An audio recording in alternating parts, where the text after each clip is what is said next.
Hello everyone. Welcome to Lex Gyan.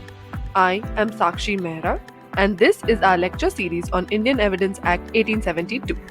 In this lecture, we shall be studying the introduction to law of evidence, history of law of evidence, and the object and importance of law of evidence.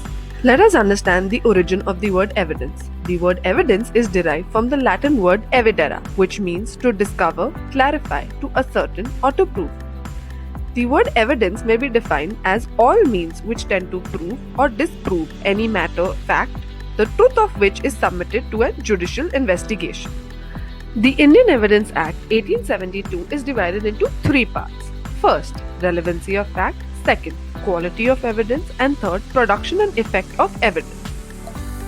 Law itself is divided into substantive law and procedural law. While substantive law tells us what we should do and what we have to do, it also prescribes certain punishment, and procedural law, on the other hand, prescribes the procedure for enforcing the rights or redress of wrongs.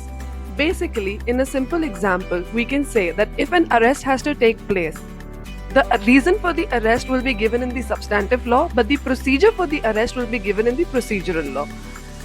Example of substantive law is Indian Penal Code, Law of Contract, Specific Relief Act and Law of Property, whereas procedural law is Criminal Procedure Code, Code of Civil Procedure and Indian Evidence Act. A case for decision before the court has disputed facts. Parties to the case allege the existence of some facts, while the opponent alleges non-existence of such facts. The facts may either be proved or disproved.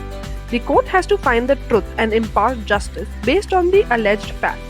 Such facts are called as evidence. The law of evidence lays the following rules. What fact may be used in evidence for deciding the disputed facts, how the disputed facts are to be proved, and what weight is to be attached to the facts adduced as evidence. The object of law of evidence is to restrict the investigation made by court within the limits of general convenience. If such restrictions are not put, no suit can be decided even if a trial takes place for a long time. The law of evidence is for judicial behavior like the reasoning for logic. Without it, there will be much delay in trial and harm to general public, and litigants will have to face the obstructions and bear more costs. History of law of evidence in India is divided into the Hindu period, the Muslim period, and the modern period. There is ample material on the law of evidence in Hindu Dharam Shastra. The object of the trial was to find out the truth from the false in the same way as the surgeon by his tool takes out an arrow from the body. Dharam Shastra recognized four types of evidence: Lekhya, that is document; Sakshi, that is oral evidence; Bhukti, that is for possession; and Divya, that is divine test or ordeal. Lekhya was further divided into Raja Shashayak, which was a document written by the court clerk of the king. Shashayak is a document that was written by a private person and attested by a witness. A Shayak was a document written by the party themselves. Oral evidence differed in civil and criminal matters.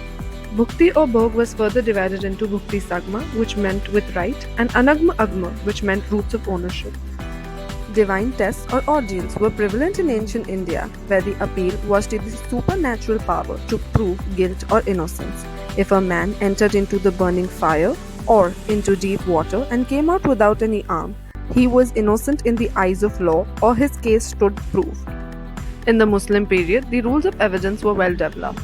The evidence was of two types, oral and documentary. Oral was further divided into direct and hearsay. Demeanor of witness was also taken into account. Examination of witness and cross-examination would take place separately from other witness so that later could not hear the former. Also, circumstantial evidence was accepted without any hitch. The English common law and statutory law was introduced in India by Charter of 1726 in presidency towns of Calcutta, Madras and Bombay. In areas outside the presidency, rules of evidence were governed by customs and usage. The first act relating to law of evidence was enacted in 1835 by the Governor General. A series of acts were passed between the period of 1835 to 1855 to incorporate reforms as suggested by Bentham. There was a need to codify law of evidence, and a commission was formed in the chairmanship of Sir Henry Maine. However, the bill was rejected. Thereafter, Stephen Commission was constituted for drafting the law of evidence. It was amended and enacted as Indian Evidence Act 1872. The Evidence Act is based on the legal maxim ex facto juris oristis, which means that the law arises out of the fact. Thus, the law cannot take effect without the fact. Thank you for watching. Please like, share, and subscribe for more such videos.